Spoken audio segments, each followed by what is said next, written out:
Hello everyone, welcome to Tamali's classes. आज की class में हम बात करेंगे अबाउट ज्ञान-बड़े सिंड्रोम।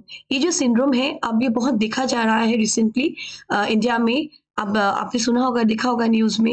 एंड तो आज हम बात करेंगे अबाउट ज्ञान-बड़े सिंड्रोम कि व्हाट इज दिस सिंड्रोम और ये किन लोगों में ये हो सकता है और कैसे होता है और आप को कैसे पता चलेगा। How will you know that you are having this syndrome and how can you treat this syndrome. अगर आपको होता है, what you should do. So today we'll talk about that, okay?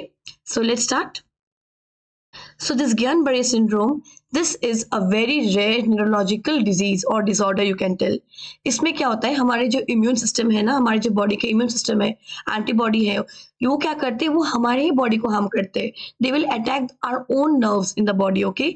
हमारी बॉडी, हमें पता है कि एंटीबॉडीज क्या करते हैं। अगर जब हमारे बॉडीज में कोई फॉरेन पार्टिकल डिटेक्ट करते हैं, when there is some antigen in our body, तो दिस एंटीबॉडीज, ये जो हमारे इम्यून सिस्टम है, they will attack those antigens, वो फॉरेन पार्टिकल को वो अटैक करेंगे। बट इस डिसऑर्डर में क्या हो रहा है कि हमारी बॉडी के जो इम्यून रिस्पॉन्स है वो हमारे बॉडी के नर्व्स को अटैक कर रहे हैं। They are attacking the nerves of our body, the our own body immune system, okay. तो ये डिसऑर्डर का नाम है आपका ज्ञान-बड़े सिंड्रोम, ठीक है। नाम है आपका, ये स्पेलिंग आपका ऐसा है, बट इज प्रोनाउंस्ड एज ज्ञान-बड़े सिंड्रोम, ओके। तो ये क्या होता है, ये हमारे जो पेरिफेरल नर्वस सिस्टम है वहां पे इफेक्ट करते हैं। हमारे जो मोटर एंड सेंसरी नर्व्स है, it attacks those motor and sensory nerves, क्योंकि you know that whenever there is a signal, a stimuli, जब हमको कोई सिग्नल मिलती है, यू नो दैट वो मैसेज जो होता है वो क्या होता है, वो कैच करते हैं हमारे जो नर्व्स है, and that message is being sent to our brain. और वहां से फिर क्या होता है, पहले आपका इफेक्ट होता है एंड देन इफेक्टर होता है, राइट। तो हम सपोज एग्जांपल लेते हैं कि आपको कोई थप्पड़ मारता है या फिर आपको कोई पिंच करता है, तो वो एक मैसेज है जो आपके स्किन में दिया, तो वो जो मैसेज है it goes to our brain, और वहां से आपको जो ऑर्गन है जो जिसको इफेक्ट करना है, जिस पे इफेक्ट होगा, जैसे कि अगर आपको कोई पिंच करता है जोर से, तो आप चिल्लाते हैं, तो आपके जो ब्रेन है वो मैसेज देते हैं कि अब आपको चिल्लाना है। तो ये मैसेज जो है, सिग्नल जो है, ये ट्रांसमिट हो रहा है, ये पास ऑन हो रहा है।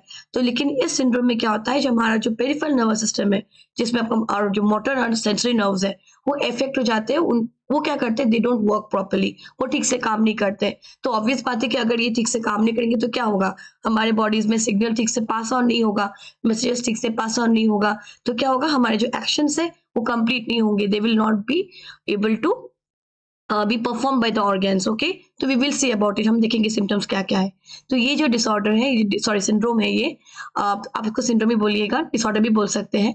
तो this syndrome and disorder was first seen in 1916 by 3 physicians. उनके नाम क्या थे, Georges Guillain and then Jean Alexandre Barré, okay, या फिर बड़े भी बोल सकते हैं, एंड आंड्रे स्ट्रॉल। तो ये 3 फिजिशियंस जो है, this 3 physicians they first saw this Guillain-Barré syndrome in 1916, okay. George Guillain, Jean Alexandre Barré and Andre Stroll, okay. अब now ये क्यों होता है एग्जैक्टली ये पता नहीं लगा है अभी तक, ठीक है। Why is this occurring? No one knows it, but scientists have they have detected that this occurs when there is an infection in the body. अगर आपके बॉडी में कोई रेस्पिरेटरी इन्फेक्शन होती है या फिर there is some infection in the gastrointestinal tract, जैसे कि कोई वायरल इन्फेक्शन हुआ आपको या फिर कोई बैक्टीरिया इन्फेक्शन हुआ, तो उसके वजह से क्या होता है, ये सिंड्रोम के सिम्टम्स देखे जाते हैं। तो एग्जैक्टली क्या रीजन है ये अभी तक कोई बता नहीं पाया है, but this is mainly occurring due to some infections, okay. याद रखिएगा, respiratory infection and gastrointestinal infection, okay. Now इसकी कोई क्योर नहीं है, पर ट्रीटमेंट्स अवेलेबल है जो आप कर सकते हो अगर आपको सिम्टम्स दिखते हैं। लेकिन हाँ, अगर आपको कोई भी सिम्टम देखना शुरू हो जाए तो आपको इमीडिएटली डॉक्टर के पास जाना है और आपको मेडिकल हेल्प लेना है, ओके। नाउ लेट्स सी कि सिम्टम्स क्या है, क्योंकि मैंने आपको, अगर आप चाहे तो आप मेरा पीपीटीज नहीं भी देख सकते हैं, you can listen to me, बहुत ही इंटरेस्टिंग है ये चीज।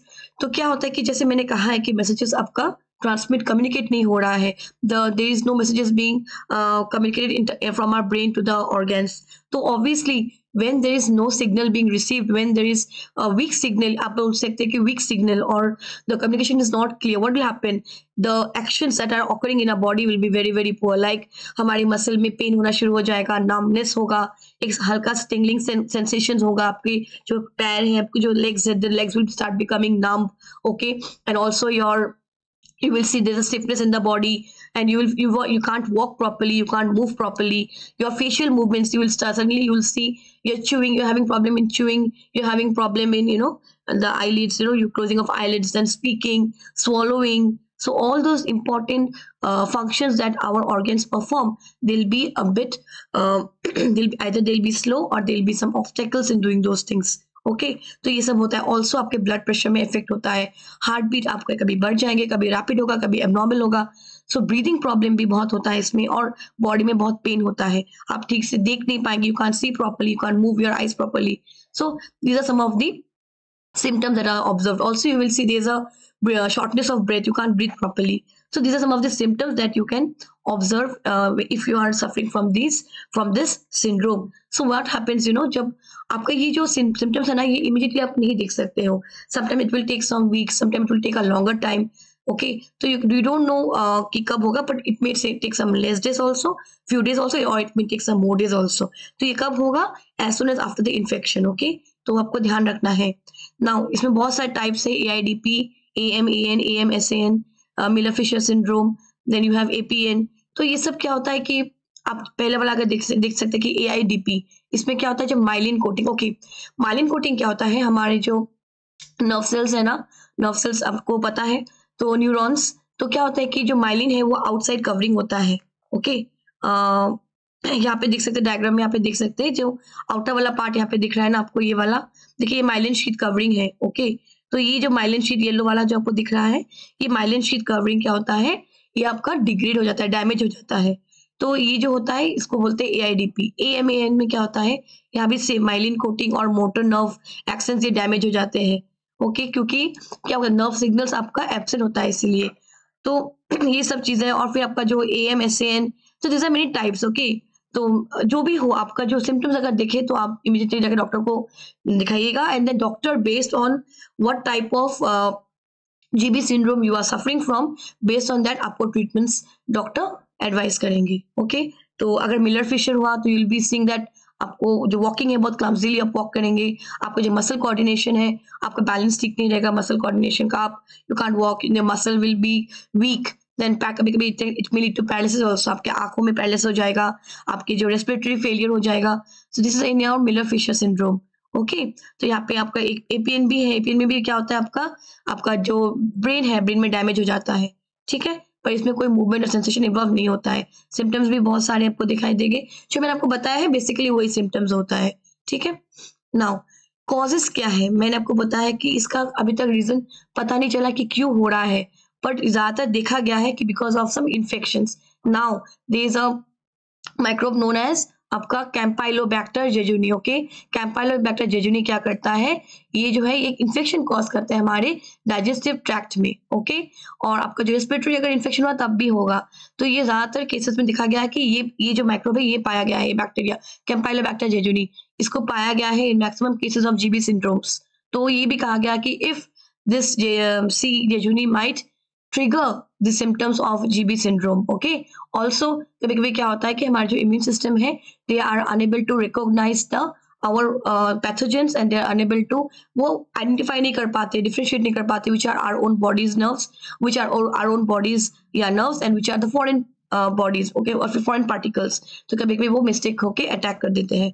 Sometimes even some surgery and vaccines may also lead to this GB syndrome symptoms. And as I have told you, जब आपका myelin sheath degrade हो जाता है, the coating which is around the nerve cells, okay, neurons के जो बाहर की तरफ जो कोटिंग होता है myelin sheath का, what happens, they become damaged, and when they become damaged, what will happen, the message will not be communicated effectively. the message जो है वो properly एक न्यूरॉन से दूसरे न्यूरॉन में ट्रांसमिट नहीं हो पाते. आपको पता होगा कि क्या होता है कि जब हम कोई सिग्नल पास होता है ना, तो एक न्यूरॉन से दूसरे न्यूरॉन में वो मैसेज ट्रांसफर होता है. तो अगर ये माइलिन शीथ अगर आपका डैमेज रहेगा, this will not occur effectively.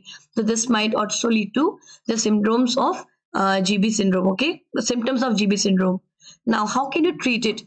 Treatment मैंने आपको बोला है कि there is no particular cure for it, but you can treat it. So if you see the symptoms, immediately go to the doctor and take help from the medical help लीजिएगा. Breathing आपका monitor कीजिएगा कि आप देखिएगा कि आपका breathing बढ़ रहा है कि कम हो रहा है, ब्रीदिंग हार्ट रेट क्या है, ब्लड प्रेशर कैसा है. Okay, immediately go to the doctor, doctor will prescribe you some medicine and all. तो कुछ मेडिसिन भी पाया जाता है. Also there is a plasma exchange. Plasma exchange में क्या करता है, इसको प्लाज्मा फेरेसिस बोलते हैं. व्हाट हैपेंस इज दैट हमारे जो बॉडी के एंटीबॉडीज हमारे नर्व्स के अगेंस्ट फाइट कर रहे हैं ना, तो क्या करते हैं, they will remove the blood, and blood से जो एंटीबॉडीज है या फिर प्लाज्मा है उसको रिमूव कर देंगे, and then the blood is sent back to the body. Okay, तो इससे क्या, इसको बोलते हैं प्लाज्मा एक्सचेंज। तो बेसिकली प्लाज्मा को निकालते हैं या फिर एंटीबॉडीज को निकालते from the blood, and the blood is again sent back, तो इसको बोलते हैं plasmapheresis. Also you can go for physiotherapy, अगर आपका मसल में पेन हो रहा है तो you can go for physiotherapy also. Also क्या करते हैं, there is a process known as IVIG और इंट्रावेनस इम्यूनोग्लोबिन। इसमें क्या करते हैं, बॉडीज, जैसे मैंने आपको बताया है कि from the blood the antibodies are taken out, or you can say the plasma is taken out, again healthy antibodies are injected into the body। तो जब healthy antibody inject करेंगे तो क्या होगा, they will not do the same mistake, they will identify what is, कौन pathogen है, which is pathogen, which is a good one and which is a bad one, which is the body's own cells, they will identify properly, and then they will not attack the own body's own nerves। okay, and very very important, मैंने कहा कि infection होता है, so respiratory infection and your gastrointestinal tract infection.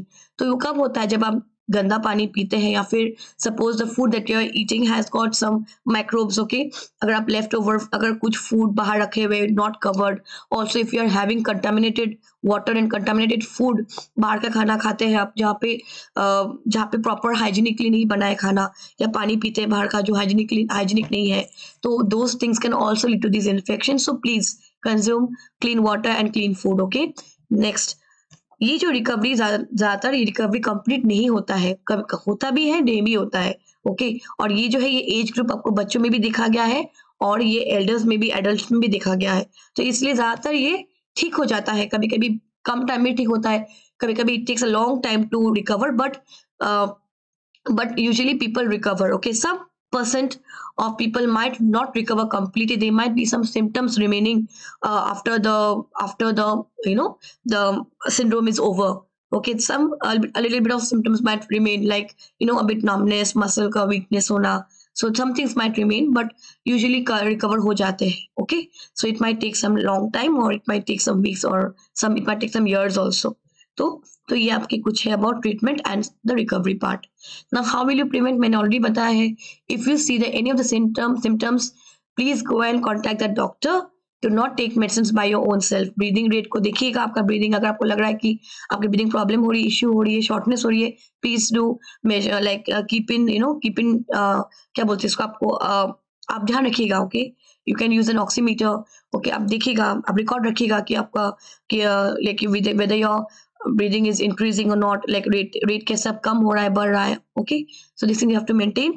so this is all about Guillain-Barré syndrome or GB syndrome। I hope you have liked it। please be careful of the syndrome, please be careful of the symptoms, be sure that you're not doing those things that can lead to infection in your body।